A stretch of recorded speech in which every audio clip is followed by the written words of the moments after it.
Cidades em Debate. Apoio. Bom Tempo, planejamento financeiro. Planejando seu futuro, protegendo seu presente.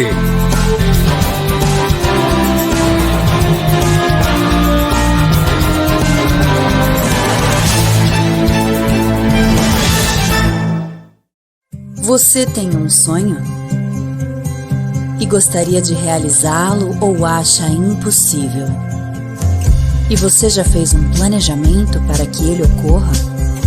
E se eu te dissesse que tudo o que você precisa é dar um passo na direção certa?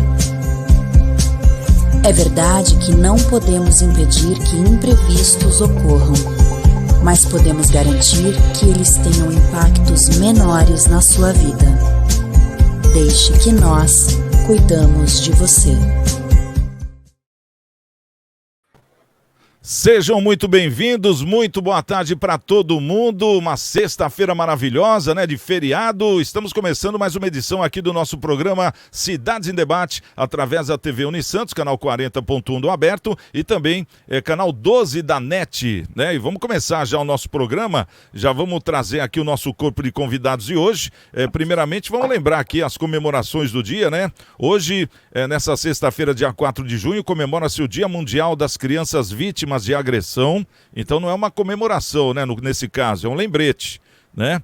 É Dia do Engenheiro Agrimensor e Dia da Família na Escola. Olha aí, as comemorações do dia de hoje. Agora sim, vamos trazer aqui o nosso corpo de convidados. Primeiramente, o nosso querido João Vilela, né? Ele que é dono de uma das lojas mais bonitas da Baixada Santista, a Design Gallery, né? João, seja bem-vindo mais uma vez ao Cidades em Debate. Tudo bem aí? Boa sexta, hein? Obrigado, Santiago. Prazer por estar com vocês aqui. Muito obrigado. Bom, também conosco, né, direto de São Paulo, o nosso querido Leandro Lopes, ele que é consultor de imóveis, né, também conosco, mais uma vez. Leandrão, seja bem-vindo aí, boa tarde, boa sexta, hein? Corrigindo um amigo, de inovação, imóveis não. Desculpa. Imagina, querido, que isso. É sexta-feira, é feriado, é aceitável. Então tá bom, dia, me perdoa, tá bom. Um ótimo dia a todos e um bom debate aos colegas de mesa.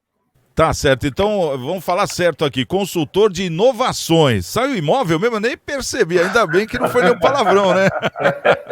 Bom, conosco também o nosso querido doutor Maurício Baltazar de Lima, ele que é advogado, jurista do Centro de Santos e está conosco aqui todos os dias para avaliar. Boa tarde, doutor Maurício, boa sexta aí, tô vendo que tá de camiseta, hoje tá de folga, emendou pelo jeito, né? Tô aqui no litoral, em Boracé, com meus pais, Santiago, Leandro, João. Uma boa sexta, um bom feriado a todos e que o programa seja de alto nível hoje. Uma boa tarde a todos. Com certeza. Tá certo. O bom disso aí, né, João, de ficar no remoto, é que o cara viaja e pode participar com a gente do mesmo jeito, né? Só se locomove, só pega um cenário diferente, né? Mas a conversa e o papo, com certeza, e as opiniões são sempre muito bem precisas. Ainda mais um feriadão, né? Com a cabeça mais arejada, né? Eu acho que fica até melhor. Tá certo. Bom, vamos começar aqui o nosso programa. Já vou trazer aqui o Covid na cidade de Santos.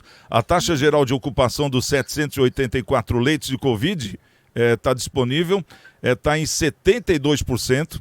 Entre os 411 leitos de UTI, a ocupação é de 76%. Na rede SUS, a taxa é de 66% e na rede privada, 88%. Então, quer dizer, está subindo, né? A gente tem que ficar esperto aí, porque está subindo. Inclusive, tem um site aqui da Prefeitura de Santos, para o pessoal que queira acompanhar, tem esse site aqui, é o santos.sp.gov.br/saúde/dados coronavírus, né? Um site que você pode entrar a hora que for para estar acompanhando aí como é que tá, porque um dia cai, outro dia sobe, então realmente a gente tá meio que batendo na trave aí da terceira onda, se Deus quiser não vai vir, a gente torce para isso, e é uma hora que a gente tem que ter muito cuidado, principalmente agora, né, feriado, o pessoal fica muito mais à vontade, aquele negócio de aglomeração, muitas vezes até sem pensar a pessoa acaba aglomerando, então vamos fazer aqui esse reforço para que as pessoas não aglomerem, principalmente nesse feriado, porque já tivemos experiência do feriado passado,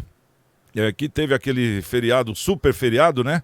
que foi até feito pelo falecido prefeito de São Paulo, que Deus o tenha, e que aumentaram os números, né, depois daquele super feriado. Então era uma coisa meio esperada, então agora também a gente tem que cada um fazer a sua parte, né, não ficar dando trabalho aí para a polícia, enfim, para quem vai estar vigiando. Bom, ontem o doutor Maurício estava presente aqui no programa, né, doutor Maurício? O João não estava, nem o Leandro. Eu fiquei devendo, eu levei uma lição de casa, né? Ontem eu tive lição de casa, porque nós falamos aqui justamente daquela notícia dos governadores, né? Ontem nós falamos que traríamos os nomes dos governadores que pediram salvo-conduto no STF para não serem chamados na CPI da Covid. Então, recapitulando, a ministra Rosa Weber, do STF, ela será relatora da ação dos governadores sobre a convocação na CPI do Covid no Senado. Na última sexta-feira, governadores de 17 estados e do Distrito Federal entraram com uma ação conjunta na corte em busca do salvo-conduto para não comparecerem à CPI. Então vamos lá, vamos aos nomes que pediram o salvo-conduto, porque a CPI tinha pedido 9 nomes, eram 9 governadores, e aí acabaram aparecendo 17 lá para entrar com essa ação no STF, pedindo salvo-conduto, ou seja, para não serem chamados na CPI. Então são eles: Renan Filho, do MDB de Alagoas; no Amapá, o Valdez Góes, do PDT; no Amazonas, o Wilson Lima, que inclusive vai ser chamado semana que vem, dia 10, foi antecipado, né, do dia 29 para o dia 10, justamente pelo tumulto que está lá, ele que é do partido PSC. Também na Bahia, o Rui Costa, que é do PT, também foi chamado, né? Quer dizer, ele está nessa lista aí dos 17 que não querem ir, né? Falando, vamos deixar bem claro aqui. Tem aqui do Distrito Federal o Ibanez Rocha, do MDB; do Espírito Santo, o Renato Casagrande, do PSB; o governador de Goiás, Ronaldo Caiado, do DEM; também do Maranhão, o Flávio Dino, do PCdoB; outro que não está querendo ir, está entre os 17, Helder Barbalho, do MDB, ele que é do Pará. Tem aqui também, de Pernambuco, Paulo Câmara, do PSB; o governador de Piauí, Wellington Dias, do PT; o governador do Rio de Janeiro, Cláudio Castro, do PL; do Rio Grande do Sul, Eduardo Leite, do PSDB; o governador de Rondônia, o coronel Marcos Rocha, do PSL; também de Santa Catarina, Carlos Moisés, do PSL; o governador de São Paulo, João Dória, do PSDB; tem aqui o de Sergipe, Belivaldo Chagas, do PSD; de Tocantins, Mauro Carlessi, do PSL. Bom, esses foram os governadores que pediram para não serem inclusos na lista, para serem chamados futuramente na CPI da Covid. E nós ainda levantamos uma lebre aqui no programa, falamos, poxa, então a lista está pronta, daqueles que têm medo de prestar conta, que são esses que nós falamos. Então vamos falar também aqueles que não pediram para estar nessa lista, porque essa lista foi passada nos 27 estados do Brasil, e 17 aderiram. Então tem 10 governadores que não aderiram. Vamos falar o nome desses que não tem medo de serem avaliados lá pela CPI. O governador do Acre, Gleidson Camelli, do PP. Tem aqui do Ceará, Camilo Santana, do PT. Também o governador do Mato Grosso, Mauro Mendes, do DEM. Mato Grosso do Sul, Reinaldo Azambuja, do PSDB. O governador de Minas Gerais, Romeu Zema, do Partido Novo, que inclusive é o partido que o João, que está aí conosco, né, é o presidente aqui na Baixada Santista. Também o da Paraíba, João Azevedo, do Partido Cidadania. Do Pará, o Ratinho Júnior, do PSD. Paraná. Oi, do Paraná, desculpa, do Paraná, tá certo. O Ratinho Júnior. E deixa eu ver aqui, do Rio Grande do Norte, Fátima Bezerra, do PT. O governador de Roraima, Antônio Denarium, que não tem partido na atualidade, né? Tá sem partido, então esses são os 10. Isso aqui pra gente debater. Qual a diferença, na sua opinião, João, daqueles que estão na lista, que pediram para não irem para a CPI, e aqueles que não estão na lista, que falaram, para mim tanto faz, se chamar eu vou, não devo nada. Como é que você vê isso? É aquela famosa frase popular, quem não deve não teme. Mas a gente tem que levar em conta, eu concordo, a pessoa vai lá, se for chamada, não deve nada, tá tudo certo. Você pode ser chamado, qualquer um de nós pode ser chamado para prestar esclarecimento numa delegacia, sem problema nenhum, a pessoa vai e fala, não estou indo, não devo nada, vou lá. Essa é uma coisa. Agora, nós temos que tomar cuidado também, uma questão legalista. Porque a CPI é uma comissão parlamentar de inquérito. Ela tem que analisar de quem ela é responsável por avaliar. Por que existe a CPI? Porque a CPI, o legislativo tem uma função fiscalizadora sobre o executivo. É um dos pontos, não só do executivo, mas o Senado sobre o judiciário também. E todo mundo tem que ter um peso e contrapeso para você ter um sistema democrático coerente. Mas o ponto também é uma coisa, vamos pensar se não fosse no Congresso Nacional, se a CPI não fosse no Senado, se a CPI fosse num município. Aqui, Santos resolve fazer uma CPI e começa a chamar o governador do estado, a Alesp começa a chamar... Então, quer dizer, tem uma relação técnica também, jurídica, que se entende, não é uma regra, não está explícito isso exatamente, que se entende que tem uma autonomia entre os poderes, isso está explícito, claro, a autonomia entre os poderes, de você não ter como agir contra essas pessoas. Então, primeira coisa, quem não deve não tem problema nenhum. Se eu for chamada, fala, não, eu vou lá, não tem problema nenhum. Eu não devo nada, fiz tudo que eu podia fazer certo, então não tem nada errado. Por outro lado, tem essa questão também. Vou ser inquirido por uns caras lá que eu não sei, não. Esses caras estão agindo de uma forma truculenta, às vezes. Sabe, eu vi as últimas entrevistas, as últimas inquisições que fizeram, foi uma forma, sabe, grosseira, inclusive, muitas vezes, com pessoas que não são da área política e que estão tentando fazer o seu melhor. Então, também é desgastante. Vou te falar, porque aquilo lá é para um palco, é um palanque para a eleição. São políticos que estavam lá no ostracismo por vários motivos, relevantes, inclusive, e hoje estão querendo aparecer na mídia de tudo quanto é forma. E a forma que eles encontraram foi fazer esse tipo de CPI. CPI é importante, eu acho importante você fazer realmente a verificação, faz parte do legislativo, isso está previsto. Agora, da forma que está sendo conduzida, sendo feita, eu tenho minhas dúvidas.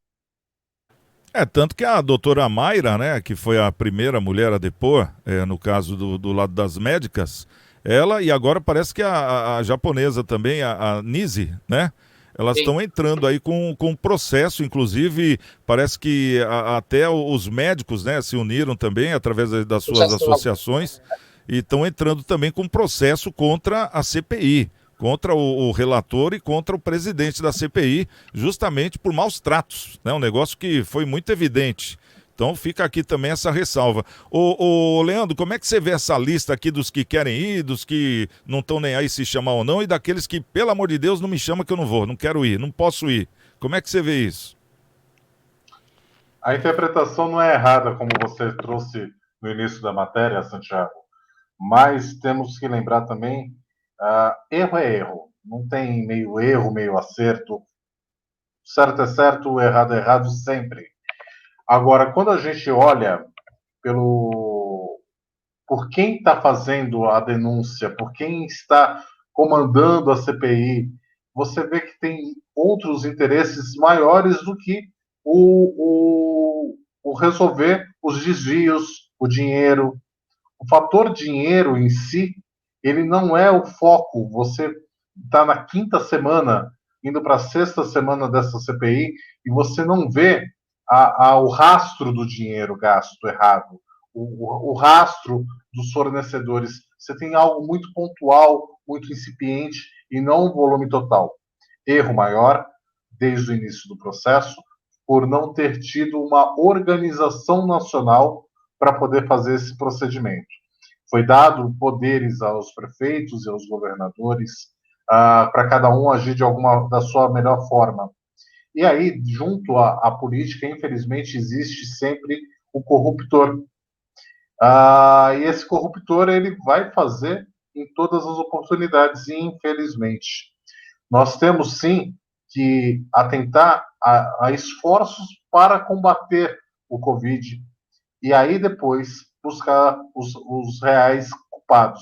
O que fizeram com a doutora nessa semana, de desmerecer até a capacidade técnica dela por ela não ter sido homologada, por exemplo, causa uma cassação de bruxas, e o primeiro que cair, o primeiro que não tiver uma costa mais forte, ou alguém dando suporte, ou ter, que nem o João mesmo falou, a tranquilidade de expor os fatos, vai ganhar esse presente no colo, e não vai ser nada correto ou justo nesse procedimento numa CPI. CPI ela tem que investigar e não simplesmente achar um culpado que não teve, talvez, uma argumentação saudável e receber esse presente inteiro no colo.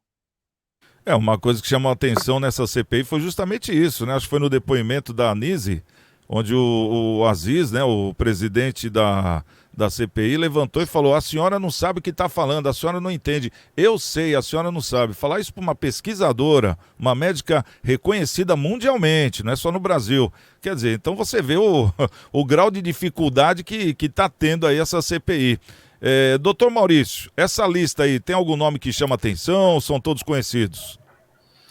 Bom, são todos conhecidos, né, na maioria, mas quem mais se exalta nesse momento, que mais chama atenção, é o governador do Amazonas, em razão de tudo que ocorreu no passado e a recente investigação da Polícia Federal, que está trazendo à tona os seus desmandos e tudo aquilo que ocorreu de fato, não só a eventual, a propalada má administração da União, mas muito mais contundente no resultado ruim que teve naquele início, no estado do Amazonas, a corrupção, a malversação do patrimônio do estado e do dinheiro que veio da União Federal.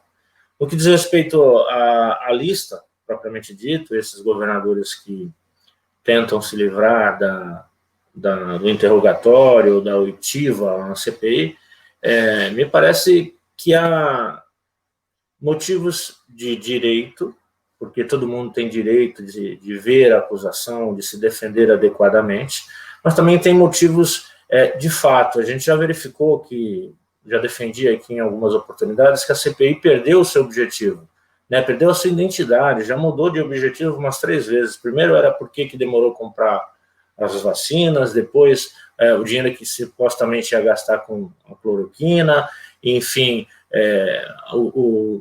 o modo de agir temerário do presidente, com máscara, sem máscara, aglomerando, enfim. E o que era o principal, o objetivo final, que era por que a CPI não deu, por que a pandemia não teve uma solução melhor do que a que está tendo? Onde está parando esse dinheiro? Por que faltou insumos, equipamentos, enfim? Quais as providências que os governadores tomaram? O que importa, o que o povo gostaria de saber, no final das contas, não está sendo investigado.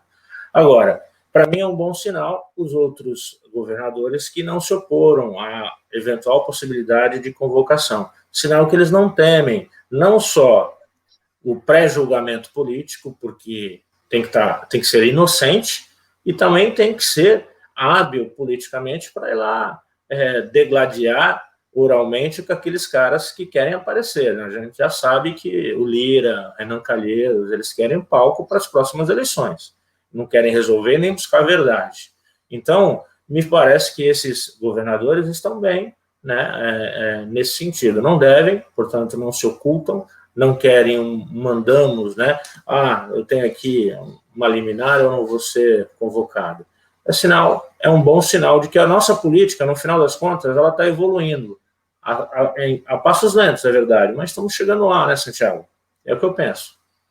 Tá certo. Ô João, é satisfatório, né? Por exemplo, você hoje, o presidente do Partido Novo, aqui na Baixada Santista, na cidade de Santos, vê o nome de um governador do seu partido na lista daqueles que se deixam à disposição da CPI, diferente daqueles que falam, não, me põe nessa lista dos 17 que eu quero salvo-conduto. Isso aí é uma coisa que parece que eu estou no caminho certo, é mais ou menos isso que você vê, João? É claro. Não, eu vejo, por exemplo, o Romeu Zema é um cara seríssimo, conheço ele pessoalmente, uma pessoa extremamente educada, extremamente inteligente, corretíssimo nos seus atos, um cara que, fora de série, está bem com todo mundo, é uma coisa incrível, ele consegue...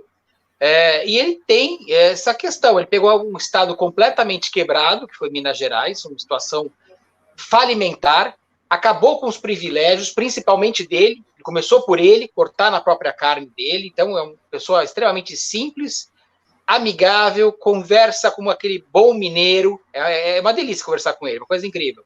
E ele não teme nada, porque tudo que ele faz é com uma lisura absoluta. Então fica tranquilo, né?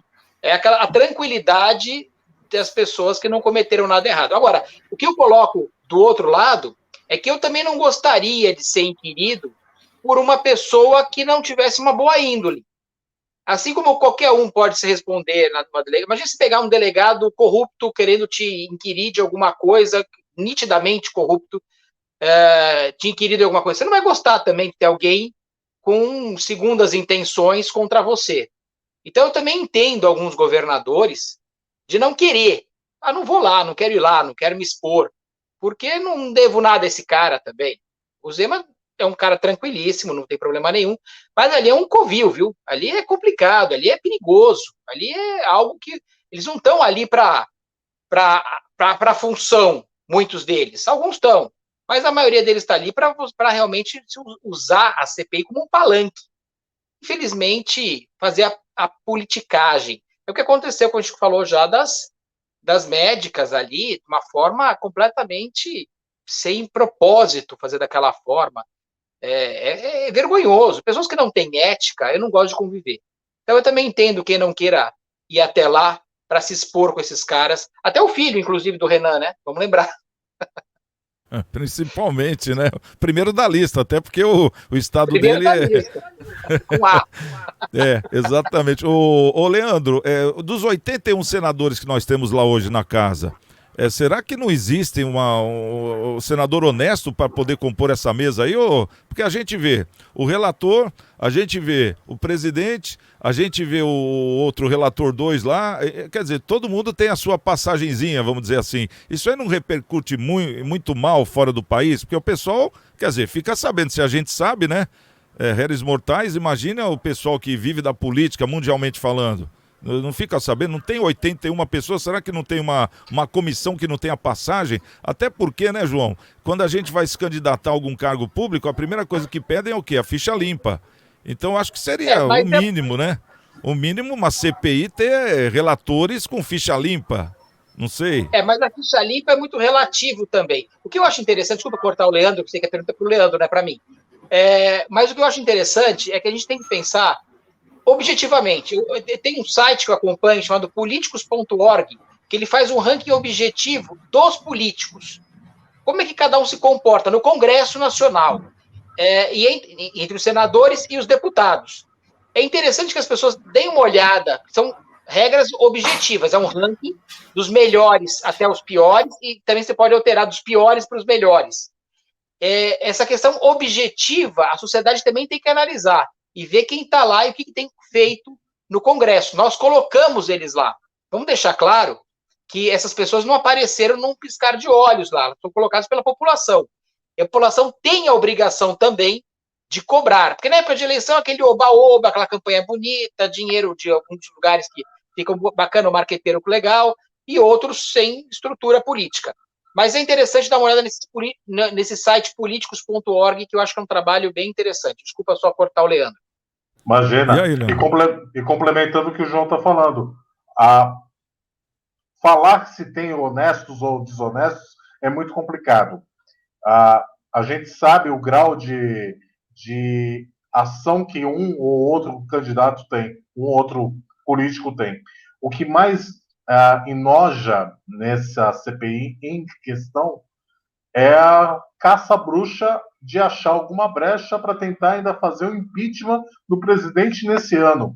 Porque ele não nasceu com foco de salvar ou achar recursos ou ver a forma errada que foi tratado cada etapa do processo do Covid.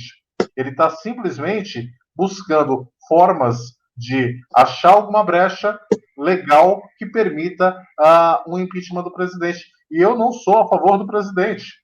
Eu entendo que o grande erro e o grande culpado neste momento das 450 mil vidas que nós já perdemos esse ano por conta do Covid é diretamente ele por não ter feito uma ação nacional.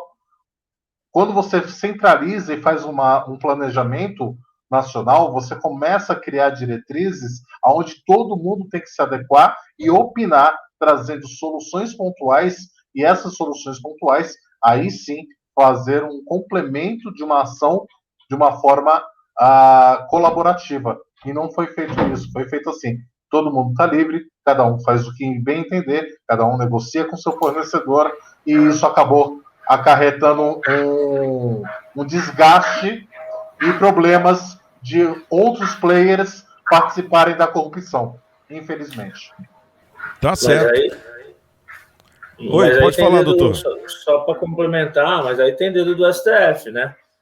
Devemos lembrar que foi imposto ao governo federal essa subdivisão das funções do Covid-19, dando mais poderes para o governador e para o município e impedindo uma ordem regrada da União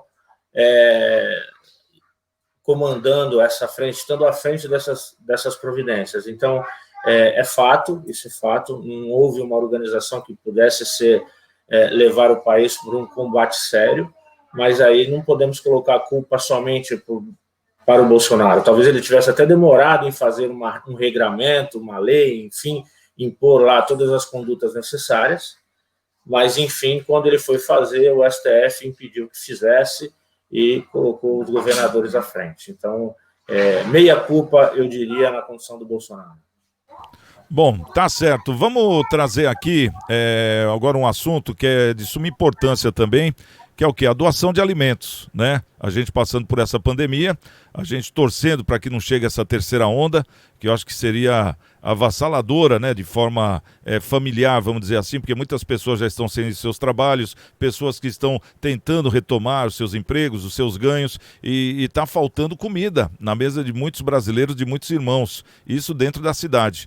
E esse número, esse endereço que está aqui, Ana Costa 74, é o endereço da Igreja Coração de Maria, da Paroquial Coração de Maria, ali na Vila Matias, e esse telefone, o 32237381, é para caso você não tenha tempo, fica na correria do dia a dia e pode ajudar com alguma alimentação ou até mesmo com agasalho, porque está chegando frio, né? Uma campanha do agasalho, as suas doações serão muito bem-vindas na Paroquial. Independente disso, a gente também reforça que você, caso possa, ajude aí as campanhas que estão no seu bairro, na sua igreja, nas escolas, também no pessoal da academia, os amigos, pessoal do futebol, Sociedade de Melhoramentos, ajude as campanhas, nem que seja com 1 quilo de alimento, que isso ajuda muito. Agora, caso você não tenha como levar, esse número, você ligando lá, falando com a Bebeca, o pessoal tem uma equipe que vai buscar na sua casa ou no endereço que você passar e com certeza vai ser muito bem dirigido para aqueles que estão precisando de verdade.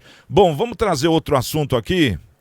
Sindicatos não querem o retorno presencial dos funcionários públicos. Isso está acontecendo na cidade de Santos. Na iminência de uma terceira onda aí do coronavírus no país, que somente 10,5% dos brasileiros foram vacinados totalmente, né? Que receberam as 2 doses até agora. O Sindicato dos Servidores Públicos Municipais de Santos, o Sindiserve e o Sindicato dos Servidores Estatutários Municipais de Santos, o Sindeste, acreditam ser temerário o retorno do trabalho presencial no próximo dia 14, como determina o decreto assinado pelo prefeito de Santos, Rogério Santos, já publicado inclusive no Diário Oficial. Pelo documento, é obrigatório o retorno de servidores vacinados, mesmo aqueles que tenham comorbidades. Segundo os sindicatos, para que queremos mais pessoas circulando na cidade se ainda não conseguimos nem descer da segunda onda da pandemia? Ainda estão morrendo quase 2.000 brasileiros por dia. No estado de São Paulo e no município de Santos, os óbitos também estacionaram em médias altíssimas. é o que afirma os sindicatos. Agora vamos saber aqui dos nossos convidados. Ô João, como é que você vê isso? A pessoa foi vacinada, você acha que deve voltar a trabalhar ou fica quietinho em casa que é melhor? Vamos separar as coisas, Santiago. Vários funcionários públicos estão trabalhando. Parte de segurança, parte da saúde nem se fala. Existe uma quantidade, são 12 mil funcionários públicos em Santos hoje. Uma parte está fazendo trabalhos remotos, se for possível fazer trabalho remoto. Aliás, é uma oportunidade que o prefeito tem agora de fazer uma reforma administrativa para colocar muita gente fazendo trabalho remoto. Pode ser uma ótima oportunidade. Claro, se a pessoa tiver que atender a população, cada caso vai ser um caso, tem que ser analisado de uma reforma administrativa adequada. Mas vamos lá, é possível você fazer hoje um trabalho mais adequado, remotamente. Isso é possível. Eu mesmo, na minha empresa, eu tenho pessoas que eu não conheço, contrato empresa de publicidade, por exemplo, e eu tenho um acesso remoto com a pessoa que é contratada da agência de publicidade. Eu não sei se é homem, se é mulher, e presta o serviço, faz muito bem feito, isso também dá uma diferença muito grande. Então você consegue evoluir, melhorar com o trabalho remoto também em certos casos, fazendo objetivamente, da forma adequada. Então é uma oportunidade que a prefeitura tem, porque hoje ela gasta muito dinheiro mantendo pessoas, até da questão da condução, de levar, trazer, manter um lugar, manter a luz, manter a limpeza, manter o escritório, manter... Tudo isso tem um custo muito alto. A prefeitura aluguel, ela aluga inúmeros lugares, a prefeitura aluga muitos lugares na cidade, que já é uma falha do meu ponto de vista, essa quantidade de lugares locados, muitas vezes a gente pode até imaginar algumas coisas estranhas, mas os lugares muitas vezes insalubres, muitas vezes em condições precárias. Então, a prefeitura é uma oportunidade, olha, o sindicato está dando uma oportunidade legal para a prefeitura fazer uma reforma administrativa que consiga melhorar para o funcionário, melhorar para a administração, reduzir custos e melhorar muito o atendimento em alguns casos que sejam possíveis fazer isso. No judiciário hoje, os juízes estão trabalhando remotamente muitas vezes, a grande maioria hoje está tudo remoto. Muita gente produzindo mais rápido, mais eficiente do que ficar perdendo tempo, às vezes, no trânsito e complicando um pouco mais. Então, pode ter uma boa notícia de um lado. Claro que tem casos que a pessoa tem que voltar a trabalhar. Tem casos que é necessário a pessoa voltar, porque tem atendimento ao público. São essas exceções. E outras pessoas que não tem jeito. O guarda municipal é funcionário público. CT é seletista, mas é funcionário público. Prodesan também. Então tem um monte de gente trabalhando aí, o pessoal da saúde nem se fala, como eu falei, que tá trabalhando. Agora, dá para fazer uma reforma legal administrativa, uma oportunidade boa, hein? Tá aí, a opinião do João. Ô, Leandro, como é que você vê esse negócio aí dos sindicatos dizendo que não é hora do retorno? Você concorda com o João? Seria uma boa hora para fazer uma reforma ou não? Tá fechado o microfone, Leandrão. Opa, desculpa, vamos lá. Tá certo, João, no ponto de vista dele, da reforma, e principalmente dos cargos que são indicação, cargos de 2 anos, eliminar, desinchar a máquina, porque existe muita tecnologia, isso já não é de hoje, já existe ela há pelo menos uns 8, 10 anos, que poderia estar sendo melhor aplicada, melhor educada e reduzindo o custo operacional para a prefeitura. E isso não é feito. Em contrapartida, houve-se uma briga muito grande para que eles fossem vacinados. Então, quando se tem a necessidade presencial para uma perícia, para uma parte de saúde, a parte de segurança, isso eu estou em gênero, número e grau com o João, nós temos que manter e tem que intensificar. Agora, serviços administrativos, burocráticos, tudo isso você pode fazer por um sequencial e um agendamento eletrônico que vai trazer muito resultado. O poupa-tempo, por exemplo, que foi uma grande solução há 20 anos atrás, ele hoje já consegue trabalhar com quase 70% a 80% de todos os seus serviços digital. Ele só tem algumas coisas ainda de entrega de documentação ou poucos itens. Então você vê prédios e infraestruturas gigantescas que hoje não fazem mais sentido em se manter, em se ter um grupo de funcionários tão elevados, tendo tecnologia que pode facilitar para todo mundo. Você tocou no assunto do poupa-tempo, né? Realmente, o poupa-tempo hoje, o nome já diz tudo, né? Você faz tudo no lugar só. Antigamente tinha que rodar, né? Ir pra lá, pra cá. Então, otimização de tempo hoje, até porque banco, essa situação toda é tudo online, né? Hoje até o Pix chegou para facilitar ainda mais. Então, realmente, seria uma ótima, né?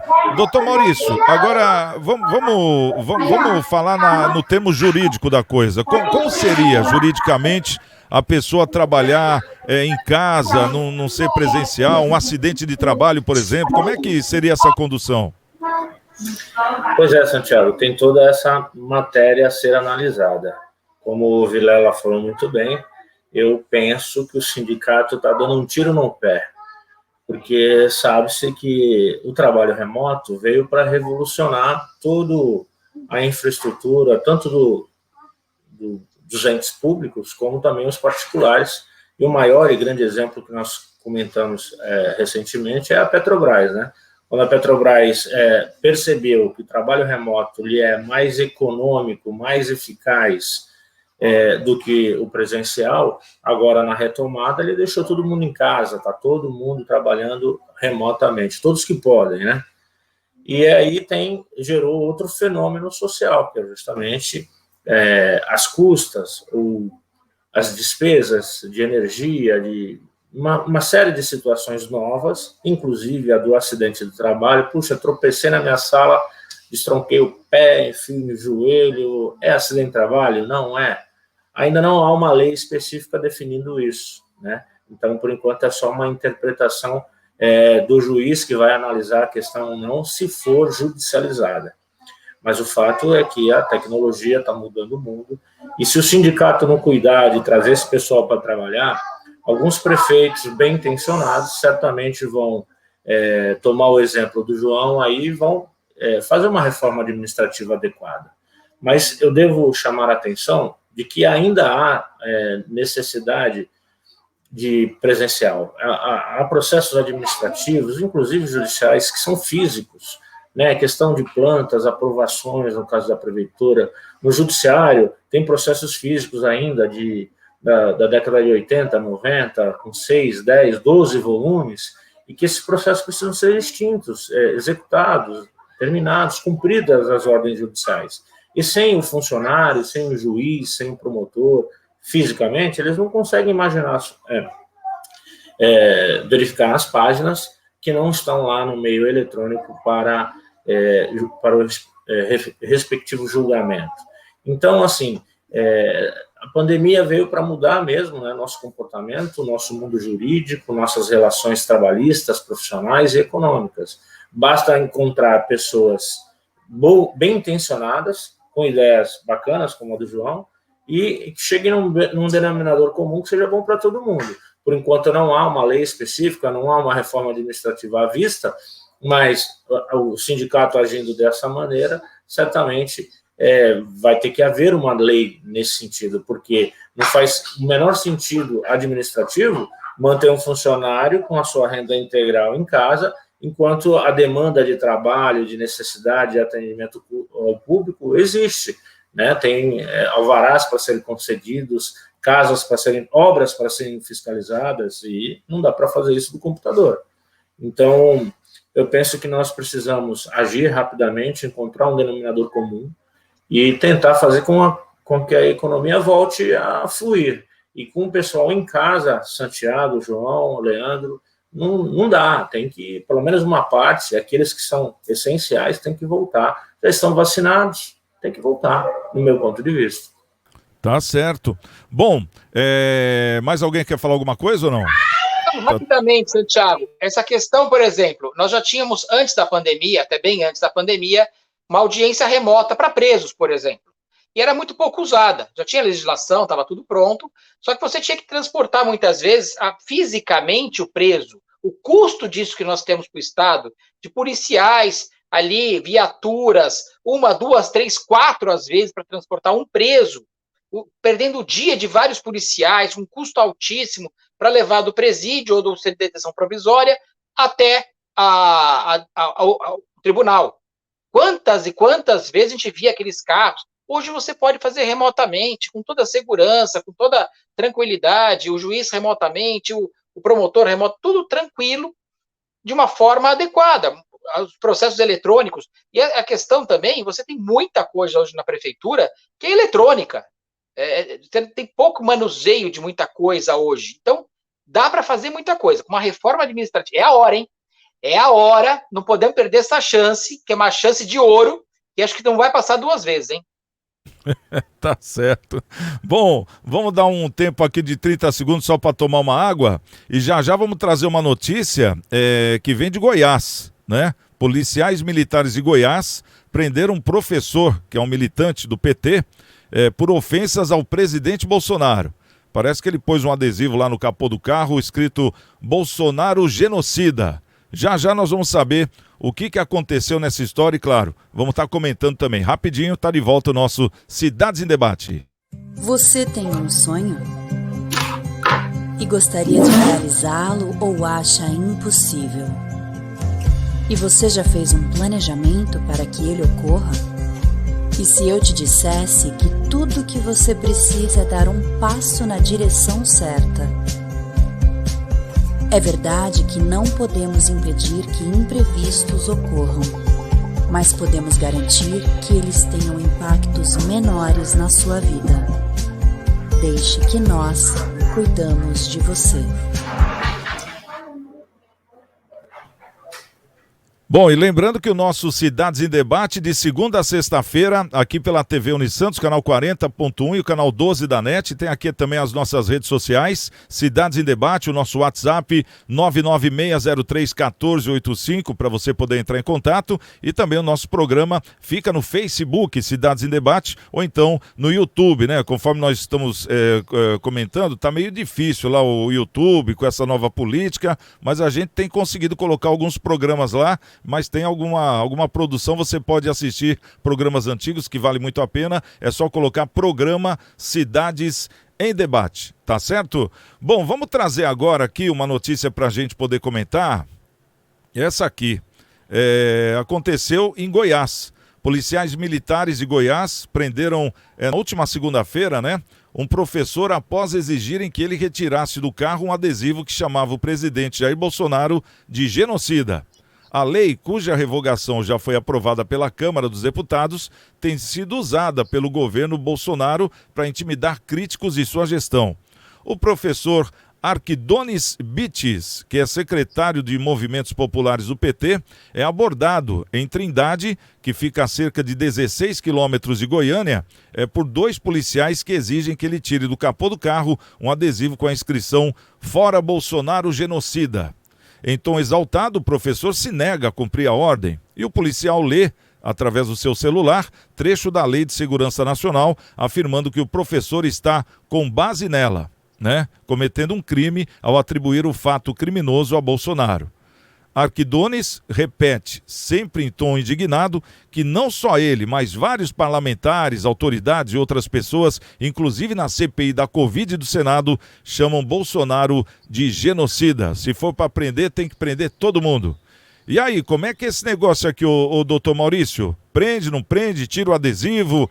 Cadê a liberdade de expressão nesse contexto? Existe, não existe? Dá um panorama pra gente aí. A lei é vigente, né, Santiago? É uma lei antiga, da época ainda do militarismo, mas ela é vigente. Mas também não é razoável, né, Santiago, que um presidente da República seja ofendido por todo mundo, por todos, a qualquer tempo.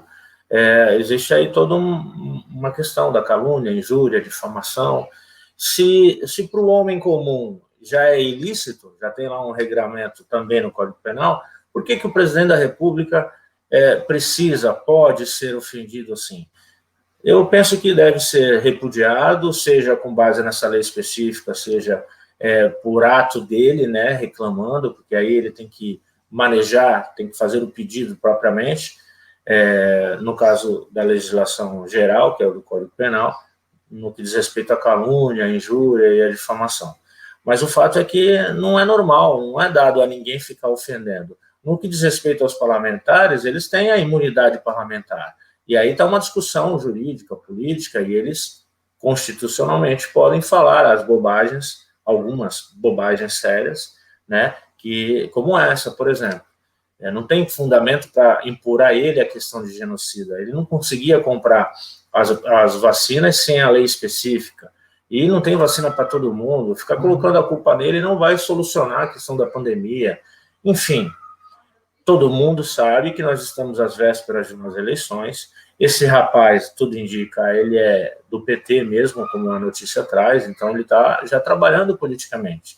E é uma oportunidade que o Brasil, que os governantes, que a população tem, de melhorar a política. Ora, se esse cara está ofendendo, está indo além do direito constitucional de fazer política, vamos corrigi-lo, seja com base naquela lei. E aí tem que levar até a delegacia, autuá-lo, em flagrante, se for o caso, dar-lhe a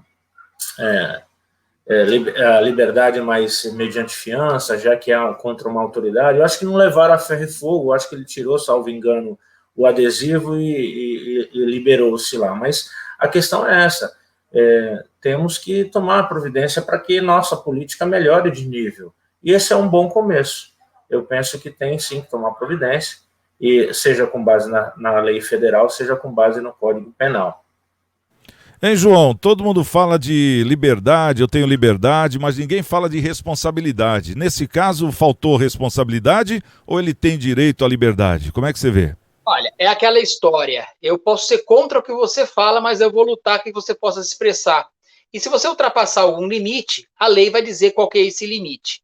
O que aconteceu ali, é claro que eu acho feio o cara colocar lá, o cara é genocida, quando o Temer era golpista, são coisas que são deselegantes, no mínimo, agressivas, claro, contra o presidente da República, desnecessárias também, mas é a liberdade de expressão dessa pessoa, que ela encontrou e vai encontrar eco em outras pessoas também. Veja, existem duas classificações para você começar um processo penal, né? Então, você tem crimes de ação pública incondicionados, os crimes de ação pública condicionados e os crimes de ação privada. Os crimes contra a honra, que são esses crimes, por exemplo, calúnia, injúria, difamação, que são 3 tipos de crime contra a pessoa. Um fala que essa pessoa está dizendo injuriando, caluniando. Então, são crimes que dependem da pessoa entrar com a ação. Então, nesse caso, o Bolsonaro com pessoas, esquece essa questão de, olha, crime de segurança nacional, isso tudo é algo do passado. Nós temos liberdade hoje para falar o que quiser e responsabilidade. Se amanhã o Bolsonaro falar, olha, eu não gostei, eu quero entrar contra esse cara, um crime contra a honra. Ele tem esse direito também. E a pessoa vai responder. Porque genocida ele não é óbvio que ele não é genocida. Ele pode tomar atitudes equivocadas, erradas, mas ele vai falar, não, eu não sou genocida. Genocida é quem quer matar pessoas por credo religioso, tem que ter definição de genocida. Não vai bater com aquilo, ele pode pedir uma indenização para ele, inclusive para o professor que fez dessa forma. São casos que a gente não precisa chegar nesse extremo, mas a liberdade é um dos nossos maiores bens. É algo que a gente lutou muito justamente para ter. Pessoas perderam a vida muitas vezes, não estou falando da questão da época militar, não, estou falando em várias épocas no mundo e no Brasil, que você não tinha liberdade para você se expressar. Então, eu acredito que a liberdade é um bem muito valioso. E responsabilidade, como disse o doutor Maurício, perfeito. É isso mesmo. Então, ele tem que ser responsável pelo que está colocando. Colocou ali, tá bom. Ele pode amanhã sofrer uma represária e o Bolsonaro, olha, vou processar esse rapaz por estar me chamando de algo que eu não sou. E é assim, o resto também tem que ser. As pessoas têm que ser iguais perante a lei. A justiça tem que ser cega, para não olhar quem está falando. Cometer o ato, responsabilize pelo ato. Agora, são coisas, do meu ponto de vista, essa é minha opinião, não sei, muita gente vai discordar disso, nós temos que ter um respeito pelas pessoas, independente de ser contra. Eu posso não gostar do presidente do partido dessa pessoa, do PT, não importa. Eu tenho que respeitar a pessoa como pessoa. A questão política é uma outra coisa, tem que melhorar o nível. Eu acredito que o nível do debate tem que ser muito melhor do que isso, do que frases prontas. Eu acho tão pobre, sinceramente, no sentido de pobre intelectualmente, a pessoa vir com frases prontas, me parece algo repetitivo, algo que foi embutido por algumas pessoas de um partido, repitam isso. Eu acho tão fraco isso que não vejo sentido mais. Cada um faz o que quer e responsabiliza pelo que tem. Tá certo. Ô, Leandro, várias faixas já foram escritas, inclusive na época do Lula tinha lá Luladrão, Lularápio, né? Agora Bolsonaro genocida. Quando é que vai parar essa cultura do brasileiro de sempre querer agredir o cara que é o número 1 do país, né? Porque isso aí também, conforme nós falamos agora há pouco, né? Lá da CPI, dos larápios da CPI, isso aí reflete muito mal fora do país. Você não vê assim também? Fechado o microfone, Leandrão. Isso acontece, Santiago, principalmente por o brasileiro achar graça em tudo. A parte cultural do Brasil é muito complicada. Nós vamos conseguir ter alguma mudança quando a essência da cultura for alterada. Porque não adianta poucas pessoas terem um pouco mais de discernimento e enxergar um pouco mais se a grande massa acha graça na expressão de chamar o Lula de alcoólatra, de cachaceiro, ou chamar o Bolsonaro de genocida. Nós temos, por muitos anos, foi decretado, desde a época do militarismo, que existiam 4 poderes, que é o executivo, o legislativo, o judiciário, e o 4º poder era a imprensa. A imprensa tinha um papel fundamental em toda a forma de disseminar a informação. Só que, de Nova República, de Sarney para cá, quando começou a ter as eleições diretas, onde Collor entra, depois Itamar, Fernando Henrique e assim por diante, você enxerga um mecanismo onde a imprensa se tornou bipartidária. Então, ela começa a não ser um quarto poder da denúncia, de mostrar e causar um impacto junto aos 3 poderes oficiais. E ela começa a ser partidária. E quando ela começa a ser partidária, começa a ter essa dicotomia de informações. Então, você não consegue mais ter um diálogo claro, um diálogo consciente, expressar uma opinião se você escuta a mídia tal ou a mídia Y. É muito complicado hoje. Então, o grande problema do brasileiro ainda é a cultura, ainda é achar que tudo é muito irrelevante, sendo que tudo é muito relevante para o nosso dia a dia, para a nossa geração. A geração que está chegando agora vai ser a geração mais pobre, culturalmente, mais pobre financeiramente do que a que está deixando um legado nesse momento. E isso ocorre exatamente por enfraquecer a cultura. Hoje se tem muita informação, mas não se tem a captura dessa informação para criar um senso crítico. Infelizmente. Esse é o nosso país. E é uma grande verdade, porque a gente nota isso. Hoje temos muita informação, mas também, por outro lado, tem muita dependência de certas informações. Por exemplo, para a gente poder fechar a pauta aqui, para ser imparcial, ou muitas vezes poder trazer assuntos que dê para falar dos dois lados, é complicado. Hoje eu vejo uma imprensa, e eu sou da imprensa, eu trabalho com isso já há 33 anos, né, jornalista, e eu acompanho pautas de jornais, de mídia em geral. E eu nunca vi na minha vida, isso aqui é até um depoimento particular meu, é uma imprensa tão dirigida para um lado só. É uma coisa impressionante, isso é assustador, porque quem vive isso, como eu sempre vivi, conforme o Leandro lembrou bem, antes a gente tinha o 4º poder, hoje não tem, sumiu esse 4º poder. Ele foi absorvido por alguma coisa, que a gente não identifica o que é o pior, né?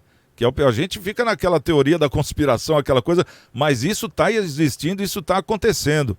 E a gente vê que esse efeito rebanho está acontecendo nisso, não é na vacinação, é nisso. As pessoas muitas vezes pegam ali o seu celular, vê uma notícia, que tem muito essa mania, e já rebate, sem saber se aquilo lá condiz ou não condiz, é porque ela achou bonito. Então as pessoas hoje elas estão sendo o juiz da causa de muitas situações que não estão preparadas. Essa é a grande verdade. Então isso faz o quê? Que as pessoas cada vez fiquem mais longe de livros, mais longe de teorias, que vá a fundo do que ela está lendo, do que ela está estudando. Então hoje está muito na mão. Antigamente a gente ia na biblioteca, né, municipal, se virava nos 30 lá, para poder fazer um trabalho, para apresentar para o professor no outro dia. Hoje você puxa lá no Google, tem o trabalho pronto. Você não precisa nem ler, né? Então isso aí realmente é muito triste. E a gente vendo aí com essa pandemia, as crianças não indo para a escola. Então realmente, como disse, né, o doutor Maurício, a secretária de Educação de Santos, quando ela esteve aqui, ela falou que nós estamos regredindo 20 anos. E eu hoje, piamente, acredito muito nisso que ela estava dizendo aqui. Mas vamos lá, né? E a gente vê justamente esse negócio todo em coisas sérias, brincadeira, como esse caso que a gente está falando aqui, do rapaz aí que pôs Bolsonaro genocida, né, no carro dele, como era Lula ladrão. Quer dizer, isso é tudo falta de respeito com a figura principal do país, aquela que te representa. Então, você está dando tiro no pé, literalmente, vamos dizer assim, né? Bom, tem algum comentário aí sobre mais alguma coisa, gente? Bem rapidamente, Santiago. A imprensa tem um papel importantíssimo, mas ela tem que se ater aos fatos. A opinião política pode ter na coluna, mas tem que deixar claro, porque o grande problema que nós temos hoje, infelizmente, é que uma parte da imprensa é pela grana o negócio. Eu falo bem se você me paga bem, eu falo mal se você me paga mal, ou se não me pagar, eu falo muito mal de você. E assim vai, infelizmente, é uma parte que está perdendo a credibilidade, inclusive. Porque quando você entra nesse jogo, você perde a credibilidade. Eu entro nesse portal, eu vejo essa notícia desse canal, e eu só vejo coisa contra, não tem nada a favor, peraí, tem alguma coisa estranha. Ou então o contrário, só tem a favor desse lado, também vai estar estranho. Então você tem que dar a notícia imparcial. Ou se você quiser ser parcial, você diga, eu estou deste lado, eu sou a favor desta pessoa, ou contra essa pessoa. Seja explícito nisso, porque você vai ser mais honesto com o seu público, e vai estar sabendo, olha, fulano... Então nós temos que dizer a realidade. Eu não sou contra pessoas. Eu fui até criticado por isso, eu elogiei o prefeito de Santos, elogiei, por uma coisa... mas eu não preciso... o fato que ele agiu foi correto. Se fizer uma coisa equivocada, e o ataque seja equivocado, por fato, eu vou criticá-lo. Agora, nunca pessoalmente, mas por atos feitos pelas pessoas. Então, a gente tem que ter um pouco mais de idoneidade. A honestidade é um preceito fundamental, a ética é fundamental, a moralidade é fundamental. São coisas que a gente tem que ter isso como referência para nossos filhos. O que a gente vai ensinar para nossos filhos? Tem uma filha de 6 anos. Eu nunca vou falar, olha, fulano é... Não, peraí. Pode ter a ação errada, nós condenamos e temos que condenar. Até para ter essa liberdade de poder condenar o que está errado, a gente tem que ter um mínimo de bom senso. Tá certo. Bom, pessoal, quero agradecer a presença aqui dos nossos convidados, João Vilela, obrigado pela presença, viu, João? Ele que é o dono da Design Gallery. Quais são os endereços lá, João? Faz um jabazinho aí. É na Marechal Deodoro, 98, e na Azevedo Sodré, número 3. Ó, qualquer uma das duas são lindas. Pronto. Leandro Lopes, nosso querido consultor de inovações. Agora acertei, hein? Um abração, viu, Leandrão? Obrigado aí pela presença. E o nosso querido doutor Maurício Baltazar, mesmo de folga, aqui com a gente. É um prazer muito grande, viu, doutor? Sua presença é fundamental no programa também, viu? Obrigado aí pelo carinho. Bom, pessoal, o nosso Cidades em Debate está indo embora. Volta amanhã, 13h, aqui TV Unisantos. Grande abraço a todos vocês. Estamos com Deus. E amanhã, quem chegar primeiro, espera o outro. Até lá.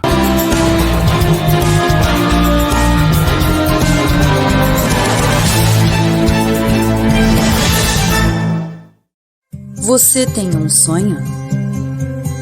E gostaria de realizá-lo ou acha impossível? E você já fez um planejamento para que ele ocorra? E se eu te dissesse que tudo o que você precisa é dar um passo na direção certa? É verdade que não podemos impedir que imprevistos ocorram, mas podemos garantir que eles tenham impactos menores na sua vida. Deixe que nós cuidamos de você. A minha rádio é massa e eu vou cantar. A minha rádio é massa, eu vou comemorar. Massa é mais que paixão, e o som da massa é o que eu quero ouvir. Massa é ter amigos e poder